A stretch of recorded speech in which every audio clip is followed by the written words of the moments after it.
Hey there, everybody. It's your boy Patrick, and I'm back with another Bodyshot podcast episode. And over the weekend, we had a couple of different events, but the two that I'm going to focus on are the Wilder versus Fury rematch, as well as the the UFC Fight Night 168, I believe, card, Hooker versus Felder. So we'll see. But first, let's talk about some news in the combat sport landscape. And the three biggest pieces of news that I've seen this week that a lot of people are talking about are, one, UFC. The UFC has now set a date for Jose Aldo versus Henry Cejudo for, let's see here, UFC 251, I believe, or 252. Okay, Jose Aldo versus Henry Cejudo for UFC 250, and Max Holloway versus Volkanowski 2 is for UFC, we'll see here, 251. So UFC 250, we have Jose Aldo versus Henry Cejudo, and UFC 251, we have Volkanovski versus Max Holloway 2. So why is this big news? Well, the reason why this is causing so much controversy in the MMA community is that a while back ago, Israel Adesanya was expected to make his first title defense against Paulo Costa because Paulo Costa just defeated Yoel Romero, making him the clear number one contender for that division. Sorry, I have a little bit of a runny nose today. But unfortunately, Costa ended up getting injured, and he was forced outside. He was forced out of the fight. So what the UFC did was that they booked Israel Adesanya versus Yoel Romero as the first title fight, even though Romero just came off a loss to Costa. Now, at first, a lot of people were understanding about this because, for one, Romero just fought for the title against Robert Whittaker, and two, Romero is a beast. He's the scariest fighter in the middleweight division. So a lot of people didn't find any problems with that because Robert Whittaker, he was he just got knocked out by Israel Adesanya, Jared Cannonier.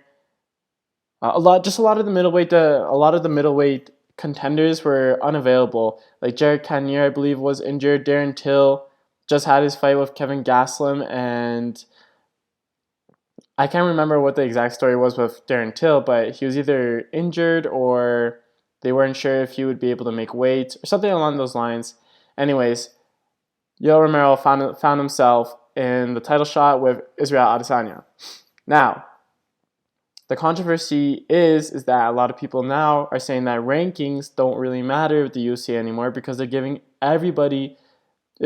Now there's three people in a row that have, I saw stats, like something within like 68 or 69 days, that the UFC has given two other people, Jose Aldo and Max Holloway, an immediate title shot after a loss. So, we got three fighters fighting the champions in three different weight divisions for the title shot after coming off of losses. So people were understanding about the Israel Adesanya versus Romero title shot. And to me, there isn't that much controversy for the Max Holloway versus Volkanovski. That's the one that just got announced the latest. So it was Israel Adesanya versus Yoel Romero that got announced first. Second, it was Henry Cejudo versus Jose Aldo for the championship UFC 250. And a lot of people are upset about this one in particular because Jose Aldo just lost to Marlon Moraes in his bantamweight debut. And if you look at the bantamweight rankings, there are a lot of fighters that, you can say deserve a title shot against Henry Cejudo. We got Aljamain Sterling, who's on a big streak right now. Peter Yan. I thought Peter Yan was the obvious next contender in line for the belt. And then there's Corey Sandhagen. Let's see, we got Aljamain Sterling, Peter Yan, Corey Sandhagen. Those are the top 3 individuals that probably deserve the title shot against Henry Cejudo. Marlon Moraes just had a win over Jose Aldo, but he just also lost to Cejudo and he just got knocked down. It doesn't seem like people are that interested in him fighting Cejudo anytime soon. And that's what a lot of people are mad about. So, what should the UFC do?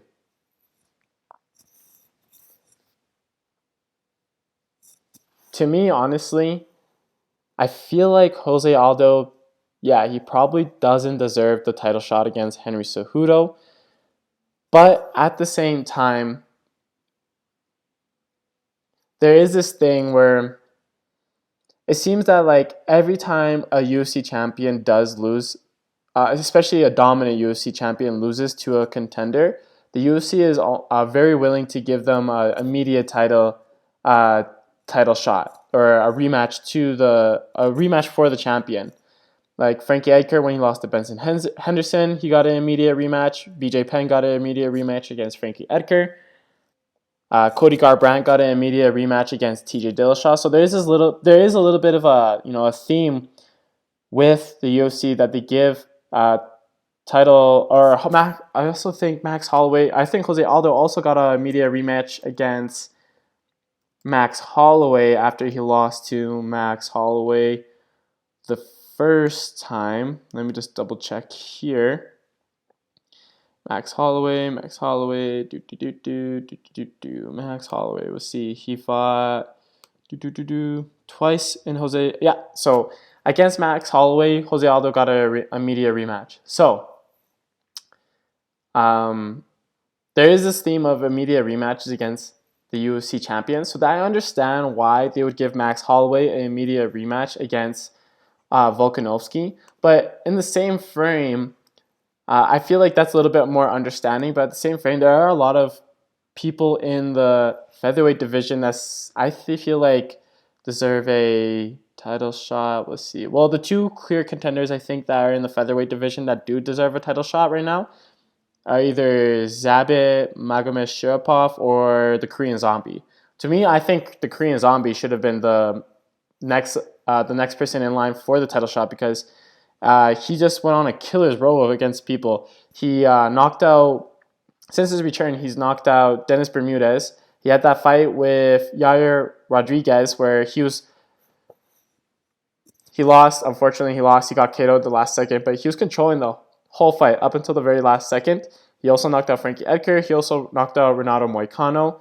And I feel like he's the clear next contender. Zabit, he's on a winning streak himself, but his resume just seems a little bit less impressive. His last 2 wins were against Calvin Kattar and Calvin Kattar, however you say it, and also Jeremy Stevens, who right now, Calvin Kattar is ranked number 10 and Jeremy Stevens is ranked number 8 right now.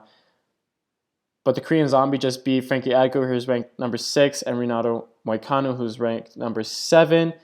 His fight with Yair Rodriguez right now is ranked number 5, just below the Korean Zombie. And Dennis Bermudez is not ranked anymore. But he was a very good, Dennis Bermudez, very, very good featherweight, very strong wrestler, decent striking. So to me, that there are 2 clear contenders in the featherweight division. Even though I feel like Zabit, he's not actually like a clear contender. I feel like he should fight somebody. I would really like to see a Korean Zombie versus Zabit contender match now, or title eliminator, because now Volkanovski versus Max Holloway has been announced. But yeah, the bantamweight division definitely has 3 clear contenders that can all go and fight Henry Cejudo right now for that belt. But for some reason, they're giving it to Jose Aldo. Now, going back to what I was saying about people giving the champions rematches right away, if you remember way back in the day, Jose Aldo versus Conor McGregor knocked out Jose Aldo in 13 seconds. Now, Jose Aldo, after that knockout, really pushed forward for a rematch with Conor McGregor, and there's 2 sides to the debate. One was that Jose Aldo was undefeated for 10 years, and he was the champion in the UFC for however long. I think it was like something like 6 years or a very, very long time before he lost to Conor McGregor. But on the flip side, this is what happens a lot of the times is when a contender gets destroyed, and not destroyed, but loses very, very quickly to the title challenger. The title challenge, there's now usually what happens is the person who just won the title, and also the fan base will say, oh, look, that person, obviously Jose Aldo never stood a chance against Conor McGregor because, look, he got knocked down in 13 seconds. That doesn't actually mean that Jose Aldo didn't stand a chance against Conor McGregor. It just literally means that he got caught within 13 seconds. It's actually happened the same thing happened to Jose Aldo, or Cub Swanson when he fought Jose Aldo, because Cub Swanson, everybody was, on the Cub Swanson hype train. Jose Aldo knocked him out in like 8 seconds with a flying knee. I think Cub Swanson was never close to getting another title shot at Jose Aldo because everybody on the internet said, why would there be a title shot if Jose Aldo clearly destroyed Cub Swanson in 8 seconds? That didn't mean that Jose Aldo just he has Cub Swanson's number, but it doesn't mean that every single time he fought Cub Swanson, he's going to knock him out in 8 seconds. It means that he caught Cub Swanson early with a very crazy technique, double flying knee. So in my mind, back in the day when the UFC didn't give Jose Aldo that immediate rematch, this to me kind of feels like their way of apologizing to Jose Aldo. And to be honest, I wouldn't be surprised. Jose Aldo barely. He went to split decision against Marlon Moraes, and I don't think Moraes would. I personally, I thought Jose Aldo won that fight. I feel like in the first round, it was those two quick left high kicks that kind of stunned Jose Aldo that gave Moraes the fight. But overall, I thought Jose Aldo dictated the pace. He was the aggressor, and not only was he the aggressor, but he was landing more shots against Moraes than Moraes was landing against Aldo. And now people are just pissed that Jose Aldo, making his debut in bantamweight, even though he lost, is getting a shot at Henry Cejudo. The other contenders in the bantamweight division, especially Peter Yan and Aljamain Sterling, are also pretty pissed about this whole scenario, and a lot of the MMA fan bases.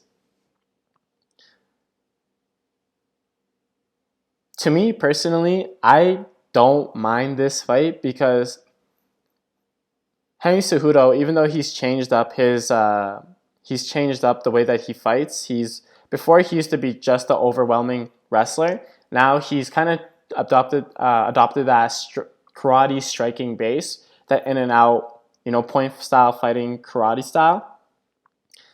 He's still predominantly a wrestler, and Jose Aldo, his best performances have been against wrestlers, like Chad Mendes versus Jose Aldo 1. Jose Aldo versus Mike Brown. Jose Aldo just always does his best against grapplers and wrestlers. So this fight to me is still a pretty interesting fight. One, it'll be interesting to see how Jose Aldo deals with the point style karate stand up of Henry Cejudo, because the last time Jose Aldo fought somebody with the kind of Taekwondo karate background was Conor McGregor, and he got knocked out pretty quickly against Conor McGregor. It'll be interesting how well that translates against Henry Cejudo, but also kind of just tells you how much Jose Aldo still has in the tank. He could come in there and maybe he puts on one of the best performances of his life against Henry Cejudo, or he gets blasted and destroyed by Henry Cejudo. It'll just be a very good indicator of where Jose Aldo's career is at and where he's at as a fighter right now. But I do understand the hate that is coming from a lot of the MMA fan base, because Aljamain Sterling, Peter Yan, Corey Sandhagen, three very legitimate, dangerous contenders. Especially to me, Peter Yan is the guy who's sticking out, because I feel like he's going to be the bantamweight champion, pretty sure. I got a good bet about Peter Yan. He's just got that nice. He's very crisp boxing, very aggressive. He's not an aggressive pressure fighter, but very good pressure fighter. Has a very strong wrestling base to back him up. I really like that guy. Max Holloway versus Alexander Volkanowski 2. It's still a decent fight. That first fight with Max Holloway and Volkanovski did a really good job of, for the first 3 rounds, basically just point fighting with Max Holloway. Max Holloway always has troubles with things like leg kicks, and Volkanovski went to the leg kick very, very early and was catching Max Holloway a lot with the leg kicks. And then as the rounds progressed, there was a little bit of a shift of momentum. I felt like in the first half of the fight, Volkanovski was doing really good of getting in with the kicks and then using the kicks to get in with his punches. And as the fight went on, he got a little bit more comfortable. He kind of stopped using the kicks as much and got really comfortable stepping in with using his hands to get in on Max Holloway. And that's when Max Holloway kind of started pulling the fight back. I feel like if you look at the record, Max Holloway versus Volkanovski, we'll see what the decision was like. 48-47, 48-47, 50-45. So one judge saw the fight completely different than what other judges saw. And 48-47, I think I remember the fight being like that for Max Holloway, where I think the last 2 rounds was when Volkanovski started abandoning the leg kicks. That's when Max Holloway started catching up. So it's not like this is a fight that's going to be a blowout or anything like that. I really feel like, it's going to be up to Max Holloway to make those adaptations to deal with the leg kicks. So he was getting pressured and leg kicked. So it'd be interesting to see how he deals with the leg kicks. I think I remember him he was getting leg kicked a lot when he was standing in his orthodox stance. But then he switched to his southpaw stance, and I feel like that's when Volkanovski started using less leg kicks and started coming in with the punches. And that's when the fight started it wasn't so one-sided. Max Holloway was still able to catch Volkanovski coming in from the southpaw stance. And then I think he switched back to orthodox near the end of the fight, and Volkanovski never went back to the kicking as much, so standing in orthodox wasn't as big as a problem. So it'll be interesting to see how it was basically the point fighting and leg kicks that got Volkanovski the win. It'll be interesting to see how Max Holloway deals with that. And then there's Israel Adesanya versus Yoel Romero, and I feel like that's the one that's the most understandable because, Robert Whittaker just got knocked out, and I believe he got there was some rumor about him having to give his daughter a bone marrow transplant or something like that, but I don't think that was true. I think he just was sick or injured, and that's why he was out of his fight with Jared Cannonier.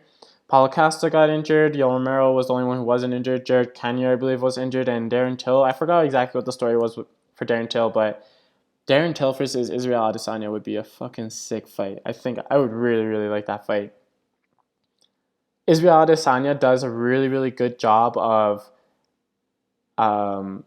using feints and fakes, and he does a lot of pivoting. One thing that you'll notice about Israel Adesanya is that the way that he lands his counter shots is that he likes to come forward, feinting a lot, and then when the opponents come forward to him, when the opponents start making a move, he'll do a lot of pivoting off or stepping off the line and hitting his counter shots on angles. Whereas Darren Till does the same thing where he comes forward and he does a lot of feints himself and he does a lot of kicking, but his style of fighting is a little bit more like Conor McGregor, where it's the in and out type of counters where he will step back usually to his left side for that open side left straight counter, especially southpaw. So southpaw versus orthodox.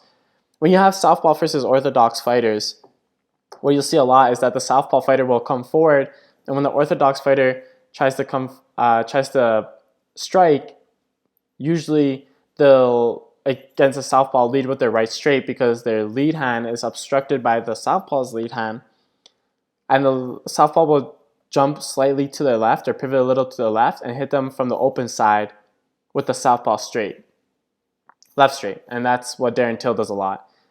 So you got 2 counter strikers who like to come forward with feints and fakes, and I think that'd be a very, very interesting fight. I really like that fight, actually. Hopefully that happens soon. Hopefully Darren Till I think Darren Till's fighting. I'd like to see, honestly, Darren Till versus a lot of these guys would be awesome to watch. Darren Till versus Jared Cannonier, Romero, Costa, Whittaker. Those are 6 sick fights. Honestly, if you wanted to push Darren Till into title contention, I would probably put him against Uriah Hall or something like that in the meantime. So he has somebody who's a respectable name in the middleweight division.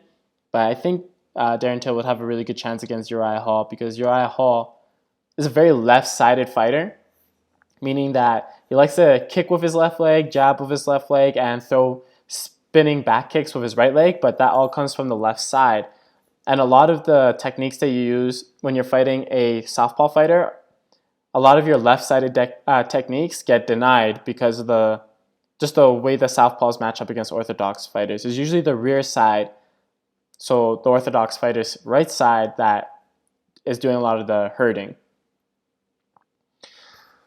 So let's see. So that's basically the news in the MMA sphere. Oh, also Justin Gaethje and McGregor. Rumors are that they're in the works of making that fight happen in the summer.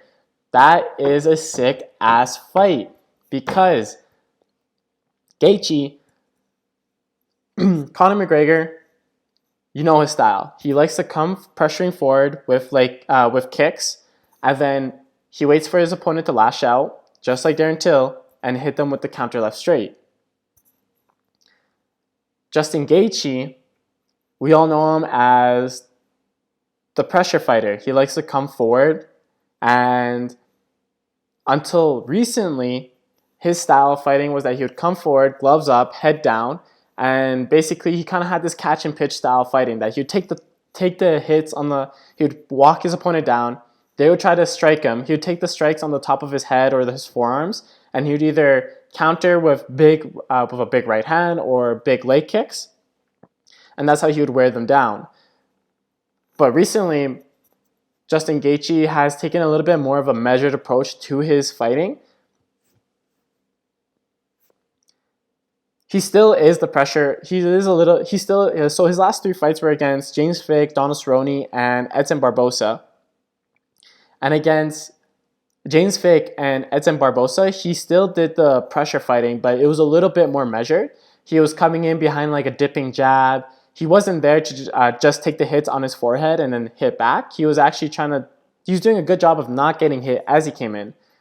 And then against Donald Cerrone, he didn't really pressure. It was more of like a kickboxing match, but he ended up getting the knockout on that fight as well. This is where the fight gets interesting. So Justin Gaethje now has that a more measured style of fighting, and it seems like an improvement because he's getting hit less. But Conor McGregor is the type of fighter that loves to fight somebody who's going to give him time to think and move. And Conor McGregor loves fighting those type of people so he can get his counters off. If you remember the second Nate Diaz fight, Conor McGregor, in the first 2 rounds, he was dropping Diaz a lot because Diaz was trying to have a boxing match with McGregor. McGregor was hitting him with leg kicks. Nate Diaz would try to deal with the leg kicks by, Nate Diaz, because he was getting leg kicked, tried to open up with punches, and Conor McGregor would counter him. About halfway through the second round, what Nate Diaz started doing was that he said, fuck it, and he put his he put the classic boxing guard up where you just tuck your chin, you just have your forehead protruding out of your guard, and you just have your arms up. Like, you imagine like the Mike Tyson peekaboo style of fighting. Nate Diaz just tucked his chin and started walking down his opponents. Started walking down Conor McGregor. That's when Conor McGregor had trouble because Nate Diaz wasn't opening himself up to the counter, and Conor McGregor started freaking out. And then Conor McGregor's game plan was a lot about leg kicks in that fight, and he would be backing up because Nate Diaz is walking him down, and then he would try to throw a leg kick as he moves backwards to try to get Nate Diaz off him, and that's when Nate Diaz would open up with punches, and that's when he started catching Conor McGregor. So Conor McGregor has trouble. The way that Justin Gaethje used to originally fight, with his head down, chin tucked, with his arms up, kind of fighting a little bit more reckless, waiting for the opponent to hit him so he can take the hit and fight back or throw back. That's the style of fighting that Conor McGregor has trouble with. So it would be very, very interesting to see how Justin Gaethje would come into this fight. Does he still try to be measured with his approach, the way that he's fighting now, or does he go back to his, balls to the wall, double forearm, head tucked, chin tucked style of fighting against Conor McGregor? I really, really like that fight. I don't know if it was just rumors. I don't know if it's even real or anything like that. But that would be an awesome fight. And if McGregor won that fight, it'd be obvious that they would send him into title contention against the winner against Khabib and Ferguson. But if Gaethje won that fight, they would, I think everybody would be rallying for Gaethje to get the title fight. So it's just a win-win, and it'd be an amazing fight. That's a headline. That's a fight that can headline a UFC pay-per-view bout without a title. A lot of the times, the pay-per-view bouts, they usually have to have a title that headlines the card. Even, Nate Diaz versus Jorge Masvidal, they had to make up the baddest motherfucker belt, so it would add a little bit of interest. But Gaethje versus McGregor is a fight that I don't think you need a belt to generate interest in. You got McGregor, who's the megastar, and then Gaethje, who's an insane knockout artist that a lot of, he's that's a really, really good fight. I really, really like that fight. That would be an awesome, awesome fight. I really hope the UFC tries to make that. Anyways, okay. So now back to the two events. Rambled on long enough about the news. So which one should I start with? I'll start with the Hooker and Felder fight because I feel like it was a little less. It obviously wasn't as popular as the Wilder and Fury fight, as well as I feel like there's a little less controversy surrounding the fight. Not the fight itself, but the aftermath of the fight. So Paul Felder versus Dan Hooker. This is an awesome fight because you had Dan Hooker, who is kind of like that outside rangy fighter, versus Paul Felder, who is kind of like the guy who loves to get into scrap. He is the type of dude that loves to get in on an opponent, and he's very, very good in the clinch when he's up close. Basically, we got the long-range fighter versus the up-close fighter. And at the beginning of this fight, it was all Hooker. It was all Hooker the very first round at least. Hooker did what Hooker does best, and he came out and he was feinting. He came out. He was bouncing in and out, and he did a lot of feinting and faking, and he did a lot of circling and staying on the outside of Paul Felder's range. And Felder, the first round, all Felder was doing was that he was biting on the feints. He was throwing punches when what would happen was that Hooker would feint, Felder would bite on the feint and throw a punch or a kick. Hooker wouldn't be there to take the punch or kick, and then Hooker would bounce in as Felder would return to his guard and catch him with a punch. Or what Hooker was doing really, really well at the very beginning was that he was going to the calf kick very, very frequently. The calf kick is it's kind of like the new trend in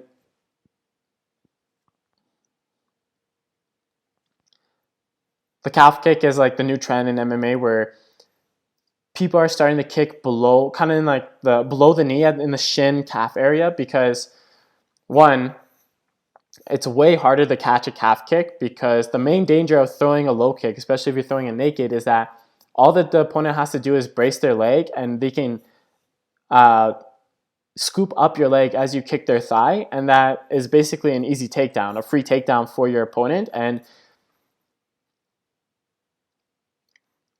you get taken down once in the fight and you get held down for 3 minutes, you've lost that round unless you can do something very, very significant on the feet.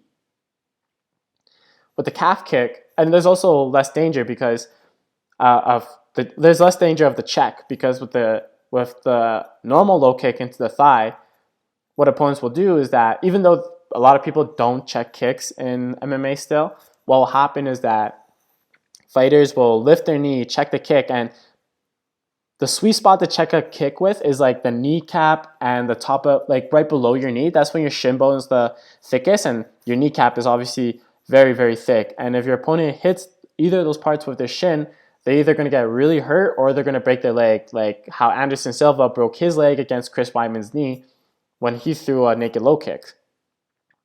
With the calf kick, though,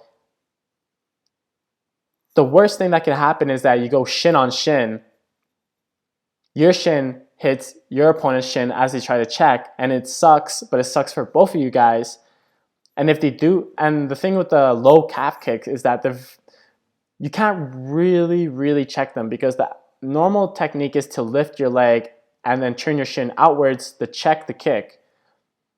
But if you lift your leg, what's going to happen is that your opponent is going to end up kicking you lower down your leg near your ankle or the bottom of your shin, where your shin bone is way less as thick as the top of your shin. And it deals just the same amount of damage. So Hooker was coming in with the low calf kicks, and he was catching Paul Felder a lot.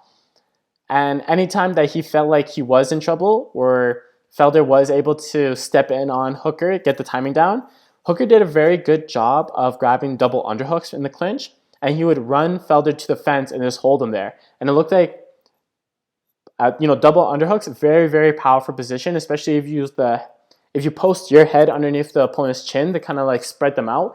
Very difficult for them to get any offense going, especially if your underhooks are very, very deep. Your opponent, what you'll see a lot in MMA right now is that people, if they do get their own overhook, it's really easy to turn that into an elbow. But if the underhooks are very deep, it's really hard to turn your upper body into the elbow effectively. And it looked like Paul Felder was very stunned about, he really had trouble dealing with those double underhooks. And then round 2 starts, and Hooker, same thing. He starts coming in, but he starts getting a little bit more comfortable. Instead of landing the one calf kick or the one punch, he starts adding a little bit more to his combinations, throwing 2, 3, 4 punches at a time, or 2 punches in a calf kick. But what this ends up doing is that it gives Paul Felder time to, because now that's kind of the trade-off. You're in the pocket for longer when you're throwing combinations at your opponent. So your opponent, they may take more punches, but you're in the pocket longer for them to throw something back and potentially catch you. And what Paul Felder was doing really effectively was that Hooker would jump in, get a combination off, 3-punch combination off, but as he left range, Paul Felder made sure to throw a low kick, and he would catch Hooker leaving strike punching range, and he'd get caught on his lead leg with a low kick from Felder. And Felder is a very strong low kicker, and it looked like the low kicks that Felder, because it's either, to me it looked like that because Felder is a very, very thick guy, and Dan Hooker is more of like the in and out. He kind of has like more of like a karate style, boxing style fighting. So I don't think he didn't. Well, what it would have looked like, it was that Felder's low kicks were having a way bigger effect on Hooker than Hooker's low kicks on Felder. Because in the first round, Hooker landed something like 6 or 7 or 8 low kicks, and Felder still moved really fine. Like, it didn't look like it compromised his movement that much. But when Felder hit Hooker with 2 or 3 low kicks, it looked like it really compromised Hooker's movement, because then as the rounds went on, especially even near the end of round 2, at the beginning of round 2, Felder was able to only get like 1 leg kick out as Hooker left combination range. But as the round went on, every time Hooker stepped in to throw a combination, Felder started landing a punch and a low kick. Not only just a low kick, but also a punch or 2. So it looked like Hooker, because his lead leg was getting so damaged, he was having trouble leaving range. So it looked like for the first round and a half, Hooker had Paul Felder's number. But basically near the end of round 2, 3, 4, and 5, Felder started turning it up because Hooker couldn't move as well around the ring, and he kind of stopped feinting and faking. Near the end of the fight, he completely stopped feinting and faking against Paul Felder. So every time he stepped in for a combination against Felder, there was none of the misdirection that he was using before that made it really safe for him to get in on Felder. And Felder, his favorite, the fight that he wants to fight is when his opponent is in close with him, where he can land his, short elbows and knees and short punches and kicks. So as the fight progressed, Hooker slowed down. Felder sped up, basically. He didn't speed up, but he was able to catch up with Hooker. And it was the tides turned. It was Hooker trying to survive. It was Hooker trying to survive for the last 3 rounds. We had Felder. Now, instead of in the first round, you had Hooker was circling the cage really well, and Felder was following. But now round 3, 4, and 5, Felder did a very, very good job of cutting the cage and stepping. Instead of stepping and following Hooker, every time Hooker would take a step to his right, Felder would instead take a step to his left and start cutting off the cage. And as the fight went on, Hooker went from not touching in the first 2 rounds. Hooker's back was never close to the cage, but at the end, in round 5, he was stumbling along the cage because Felder was doing a better job of cutting off the cage because Hooker has slowed down so noticeably. So what was happening is that every time Hooker was stepping in for striking range, he would get his own punches off, but Felder just seems to be like the harder puncher, and his punches were having a way bigger effect on Hooker than Hooker's punches were having on Felder. As well as the leg kicks were basically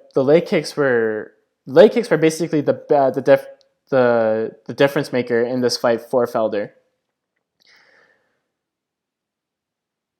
And then I believe it was either in round 3 or it was pretty funny because I thought that even though Felder started to catch momentum in round 2, I still felt like Hooker won the second round.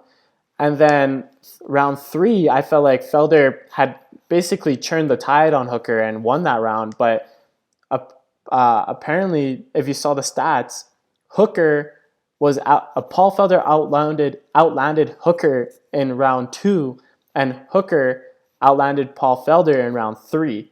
So I was just a little confused because I thought Hooker won round 2 and was outstriking Paul Felder in round 2, and Paul Felder was really turning up in round 3, but the stats showed that Hooker was the one who lost round 2 and was winning round 3. But round 4 starts and but in round 4 and 5, what we saw.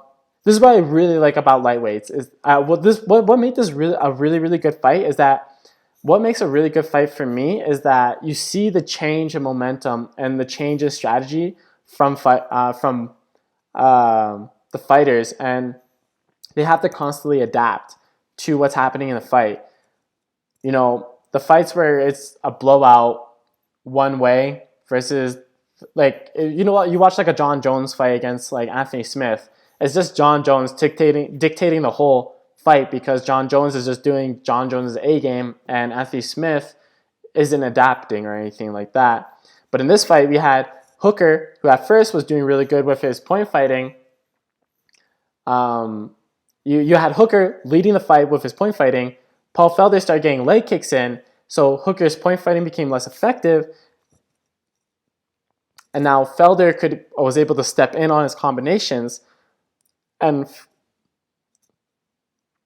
Hooker wasn't able to do as well as before. And then Hooker did to me what was the smart thing. He started ducking in for takedowns and grabbing the clinch. And what he would do, and especially in a fight where it was predominantly striking for the first 3 rounds. When you're in a kickboxing match, it can come to it's a really big surprise when all of a sudden your opponent ducks in on you and grabs a clinch or a takedown. You know what I mean? It catches people off by surprise. A lot of Donald Cerrone's success at welterweight was that he would draw people into a kickboxing match. They would try to pressure him and they'd start overcommitting on a swing, and he would duck in for a takedown. And even though they weren't great takedowns, because the opponent was stepping in on him and their hands weren't anywhere near their waist and they couldn't get their hips back in time, Cerrone would still get the takedown. And that's basically what would happen here. At one point in round 5, I believe, and near the end, Felder he started swinging really hard, and in the middle of the combination, Hooker ducked in for the takedown, and Felder swung past him, and Hooker was able to take his back and get one hook in and push him to the fence. So Hooker realized that he was losing the striking exchanges and started going to the clinch way more often. And the thing that he was doing well was he would grab the double underhooks and push Felder against the cage, but he really wasn't doing anything with it. It was more that he was holding it. And what he would do is that he would switch from the double underhooks to a body lock, and then he would throw in one hook. And he still didn't. There was never any threat of a choke or a submission from Hooker, but in the eyes of the ref, and obviously the eyes of the judges, when if you're behind somebody, you're holding on to them, and you have one of your hooks in, people know that the next logical step to that is that the second hook is going to come in, and all of a sudden you're in danger of getting rear naked choked. And being on somebody's back is basically the most powerful position you can be in MMA.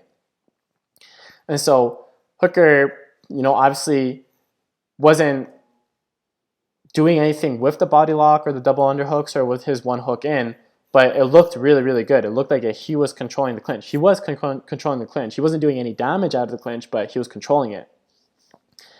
And essentially what ended up happening in the last minute of the fight was that Hooker, off the body lock, ended up dragging Felder down, and in the last minute of the fight was able to hold Felder down. And I feel like that's what ended up winning Hooker the fight, even though he didn't do anything from the bottom. Or when he had Felder down, he didn't do anything. In my opinion, so it ended up being Hooker ended up winning a split decision, which to me could have gone either way. I honestly, in my own personal opinion, I had Felder winning round 3, 4, and 5 because, again, every time Hooker did grab a clinch or double underhooks or took him to the ground, he didn't do anything with it. And Felder looked like he was landing the more damaging strikes. And, Felder's eye was all fucked up at the end of the fight. It was swollen. But it looked like Hooker's jaw was broken or something because it looked like there was a golf ball sticking out of his jaw. And even when they're in the post-fight interview, when Dan Hardy was asking Hooker who would he like to fight next, he could barely talk. But that was an awesome fight. I love lightweight lightweight and featherweight and bantamweight. Those are my 3 favorite divisions in the UFC because they're the deepest division. Lightweight is the most deepest division in MMA because that's where the average weight, that the average male who competes in MMA falls into the lightweight division. And it's such a crazy division. Like, okay, I'm gonna read out the top 15 of the lightweight division besides Khabib. We have Tony Ferguson, Dustin Poirier, Conor McGregor, Justin Gaethje, Dan Hooker, Cerrone, Paul Felder, Kevin Lee, Al Iaquinta, Edson Barbosa, Diego Ferreira, Gregor Gillespie, Charles Oliveira, Islam Makhachev, and Alexander Hernandez. Literally at that top 15, besides Al Iaquinta and Alexander Hernandez and maybe Edson Barbosa, any of those fighters could literally become the champion of the lightweight division on any given day, on a good day. That's how deep that division is. That's insane if you ask me. Like, that division is fucking awesome. So I believe Dan Hooker, what he ended up doing was calling out either Justin Gaethje or Dustin Poirier.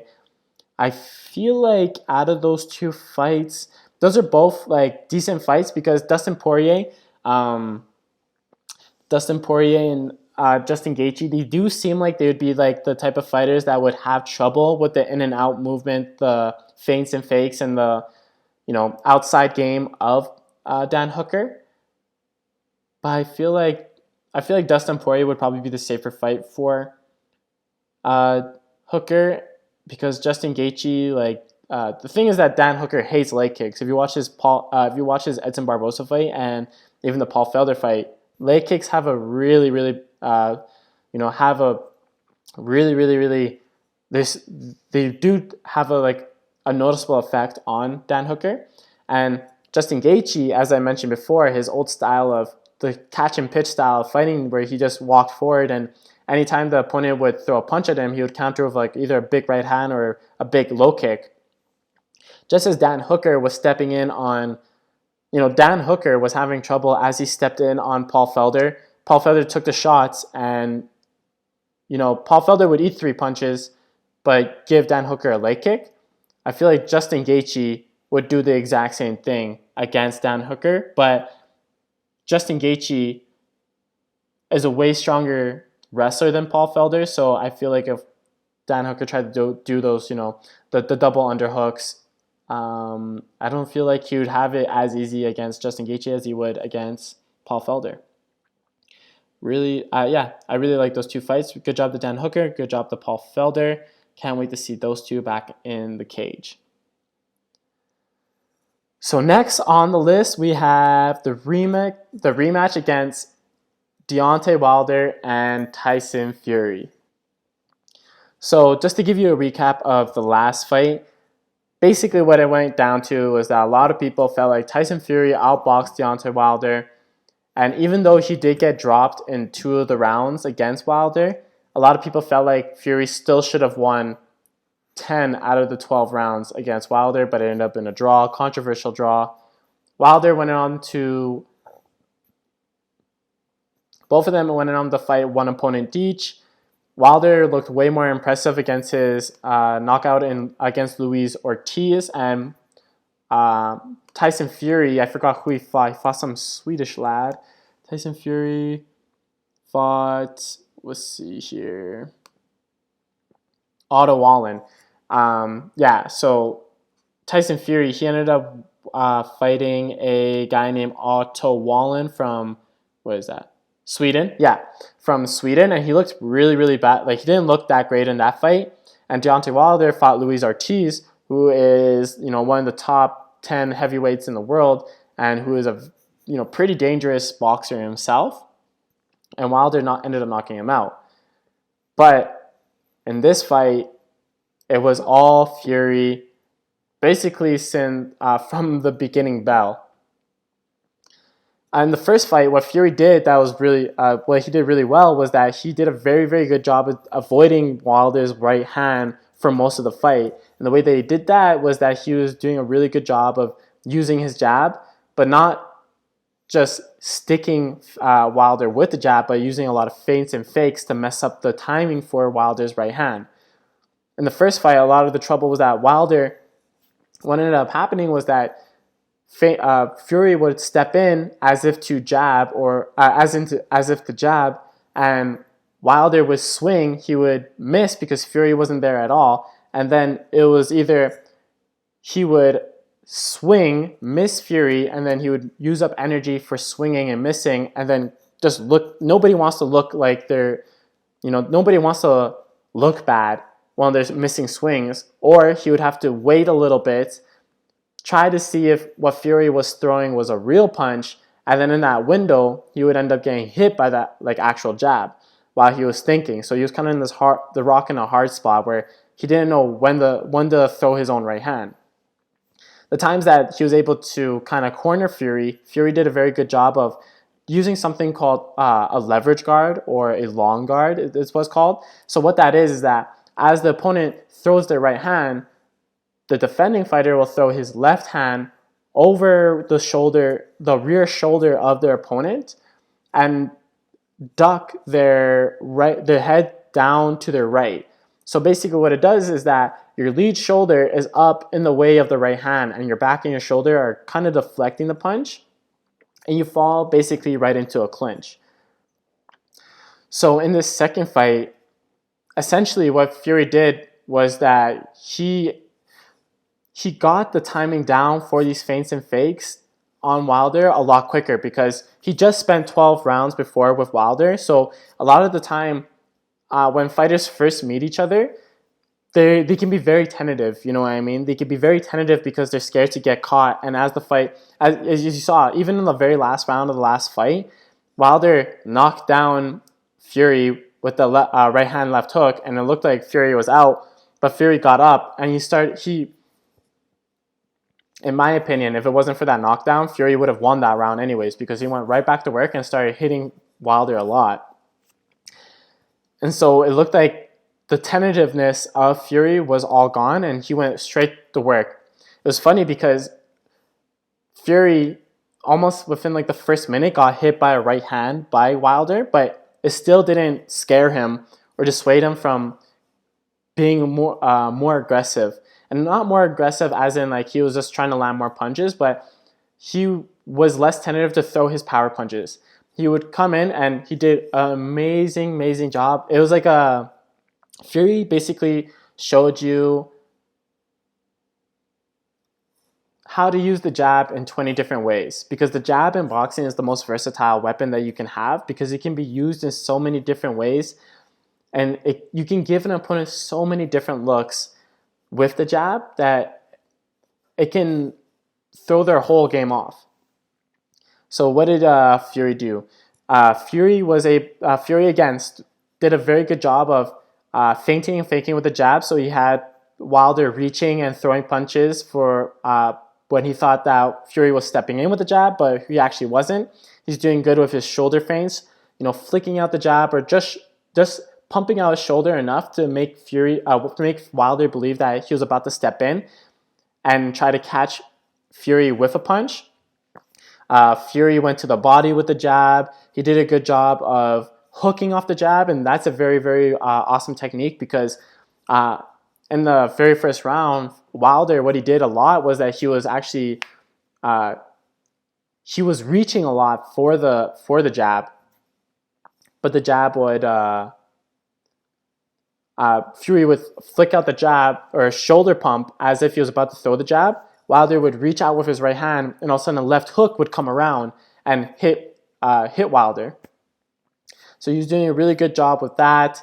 Just messing up the timing. He would do like kind of like a stutter step where he would step in with the jab, and then instead of the stutter jab is really cool because you step in as if you're about to jab. The opponent, you see your opponent's reaction, and you flick out your jab afterwards. So you don't have the full weight of your body behind the jab. It's more of a shoulder punch, but it really throws off your opponent's timing and what they're expecting from you with the jab. And this is essentially what was happening that's what Fury was doing in the first fight.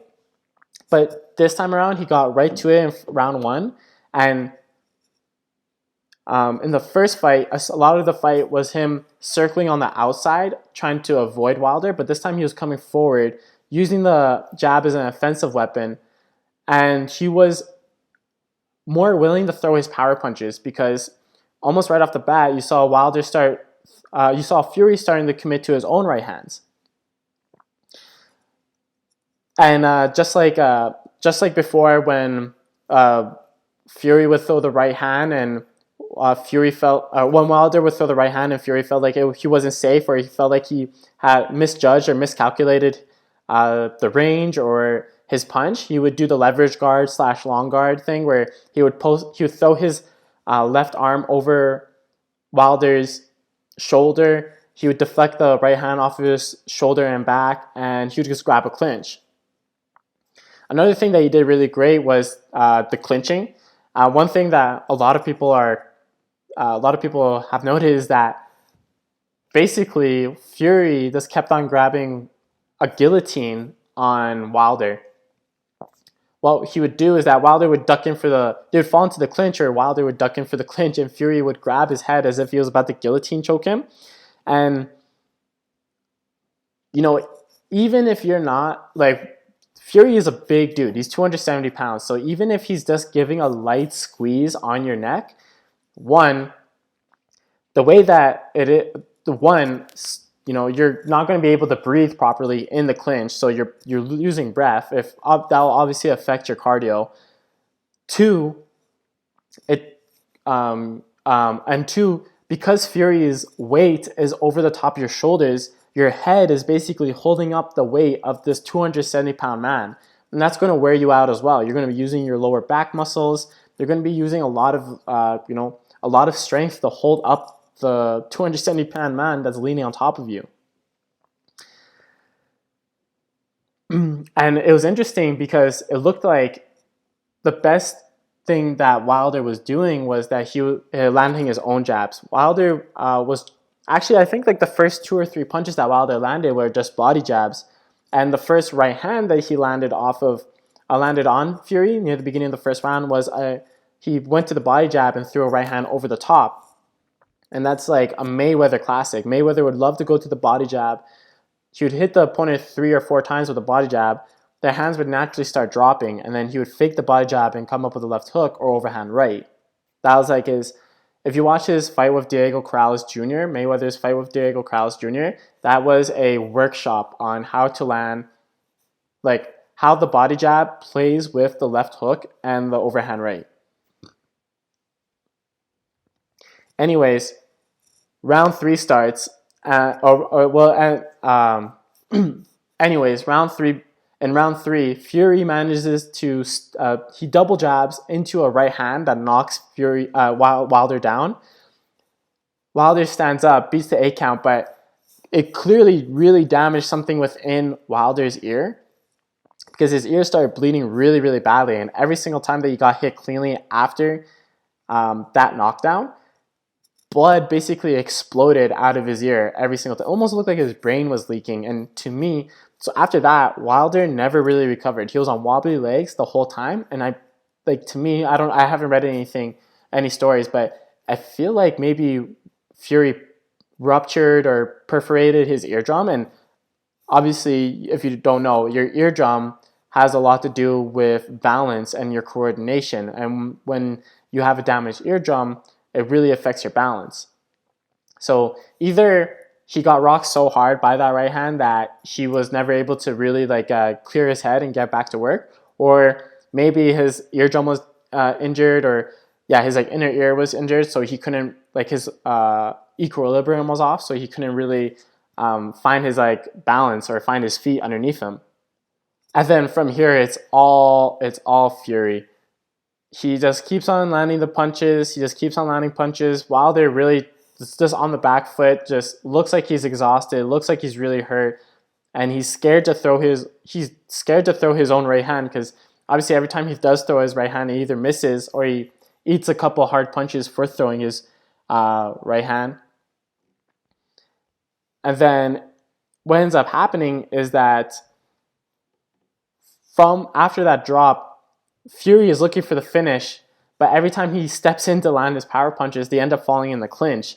And either what ends up happening is that Fury is obviously way better in the clinch than Wilder. It was so obvious, because Fury would be posting his head underneath Wilder's chin or underneath his head or his nose, or posting his head against Wilder's really bad ear and grinding on it, or he would put him into that guillotine choke. And it just looked like the more Wilder fell into the clinch with Fury, the more tired he got, but it was saving him from getting finished earlier in the fight. And then round 5 starts, and Wilder just looks exhausted, and Fury lands a left hook to the body of Wilder that drops him. But it doesn't drop him as in a way that, he got hit really hard in the liver, and now your body's shutting down, so you got to take a knee, and you can't breathe because you're so winded.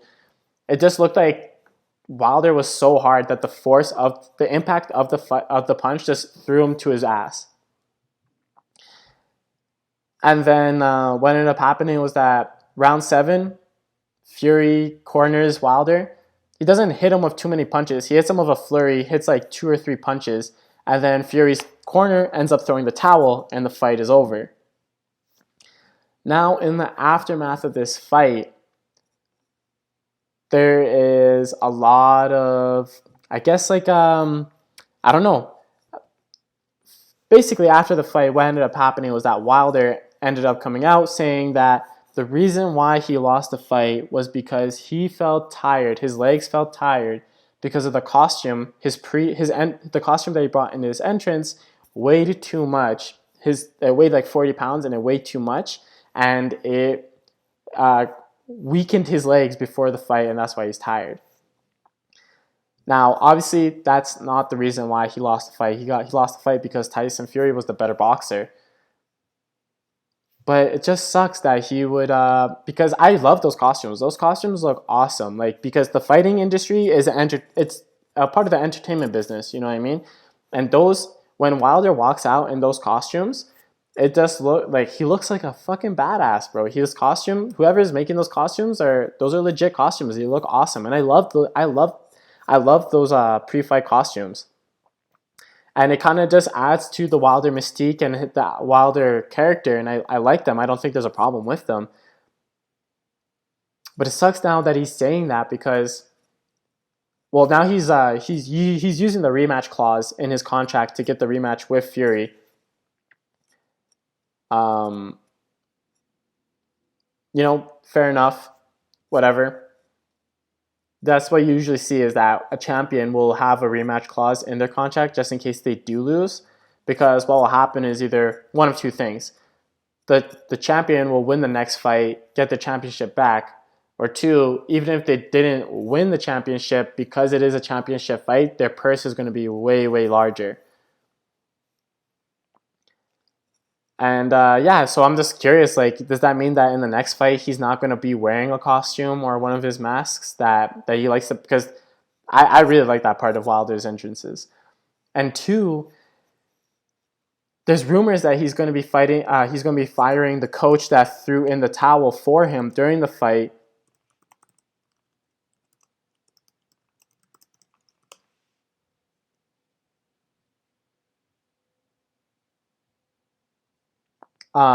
His coach, Mark Breland, or however you want to say it, says that he's going to be departing ways with that coach because the coach saved his life. Because if you were watching that fight, it literally looked like if Deontay Wilder took one more punch, he would have died in that ring with Tyson Fury. And it sucks because now the coach obviously did the right thing, but now he's going to be out of a job. But there's a lot of support from the internet, backing up the coach, saying that he did the right thing, which he obviously did. He did the right thing, basically saving Fury from any unnecessary brain damage. He gave Fury the opportunity to be able to fight another day. And it just sucks that Wilder, it's obvious, like, if you're the champion and you lost, it's, you got to save your own credibility by saying, this will happen all the time. Whenever a champion, especially a dominant champion, loses, they usually come up with an excuse saying, reasons 1, 2, 3, X, Y, Z, why I lost. But it just sucks because these reasons are pretty piss poor. If I were Wilder was basically saying that he would rather die in the ring than throw in the towel. But the thing is that Wilder, if he did end up dying in the ring, one, it looks really bad on the sport of boxing because, you still have those people that are out there saying, like, it's a barbaric sport and then people die and it's such a violent sport that it should be banned, and obviously wouldn't do good for the image of boxing. And two, his cornermen basically saved themselves because in the aftermath, if Wilder did end up dying because of this fight, though the cornermen and the ref would have been the people that would have taken most heat for not stopping the fight earlier and letting Wilder die. And they would have, it would have been the exact same situation. So good on Wilder's corner for throwing in the towel. I believe they did the right thing. And I feel like a majority of the people who watched the fight and the internet are saying that they did the right thing.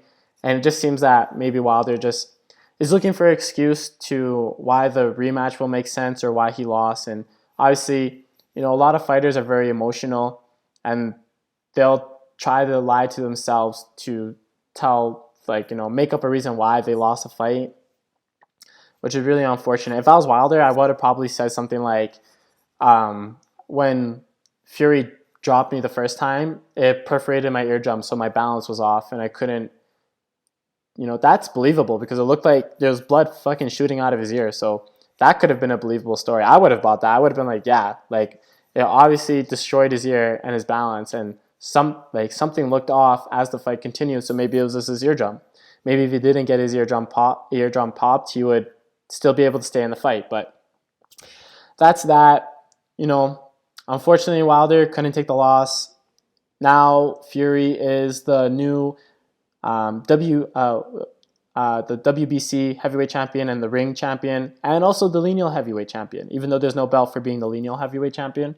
Super, super awesome. Good job on Tyson Fury. And I would, obviously, the fight that everybody wants to see now is Anthony Joshua versus Tyson Fury. But it seems like we're going to get another Wilder fight. And who knows? That fight could just be a continuation of this fight. You never know in boxing. And because Fury is such a one-punch knockout artist, maybe he does end up winning the rematch with Fury, and then we're going to have to get another rematch between the two. But we'll see how that plays out. Anyways, we'll see. I think, went on for about an hour. Good. Okay, cool. Awesome. Well, that's basically everything that I wanted to cover today. Thank you so much for listening to the podcast. If you're listening to this on YouTube, please like the podcast, or like the video. Subscribe to the channel if you haven't already. Leave a comment behind about your thoughts on the podcast. Anything that I could work on, or anything in particular that you'd like me to focus on talking on next week or next time around. If you're listening this to any of the on any of the podcasting platforms like Apple Podcasts, SoundCloud, Spotify, leave a comment or review. It really helps me out helps the discoverability of the podcast. That would be really awesome. I really, really appreciate that. You can also find my RSS feed, the podcast feed, in the description below. You can find this on basically any type of platform that you could think of: Stitcher, Spotify, SoundCloud, Apple Podcasts, YouTube. You can find my podcast on. Also follow me on my social medias, just so you can get a little behind the scenes look. I'm fighting March 13th. I'm having my second amateur fight March 13th in Alberta, Grand Prarie. I'm making my 145-pound debut. Hopefully that goes well. I'm planning on winning, but you never know. This is a crazy-ass sport. Hopefully that goes well. So follow me on my social medias. That's Instagram, Snapchat, TikTok, Twitter. Those are the main social media outlets that I have, and I'll post the links to all those platforms in the description below. I hope you enjoy the podcast. I hope you enjoy hearing me rattle on. I'm doing my best to get better at just talking. My first episode, I had a whole script that I just basically read off of, but now I'm just doing prompts, just a little bit of footnotes to just kind of lead the way on, and I'm doing a little bit more improv type of podcast, and I hope you guys enjoy that. And yeah, also I'll leave a link to the pay-per-view to my fight in the link as well, so you can watch that if you do choose. I think it's going to be $20 for the pay-per-view, and I don't know where I'm going to be on the card yet. The guy who's running the card, he's not the best at promoting it and putting it together, but we'll see how that goes. Thank you so much, everybody, for listening. I hope you enjoy the rest of the weekend. Next week, we have Joseph Benavidez versus what's this guy's name? Oh my God, UFC Fight Night 169. That's the next card. Joseph Benavidez versus Figueiredo. That is for the the flyweight championship. And then after that, the next week after, we got UFC 248. And then for the next 2 months, we have stacked UFC card after stacked UFC card. So I'll be talking about those UFC cards as well.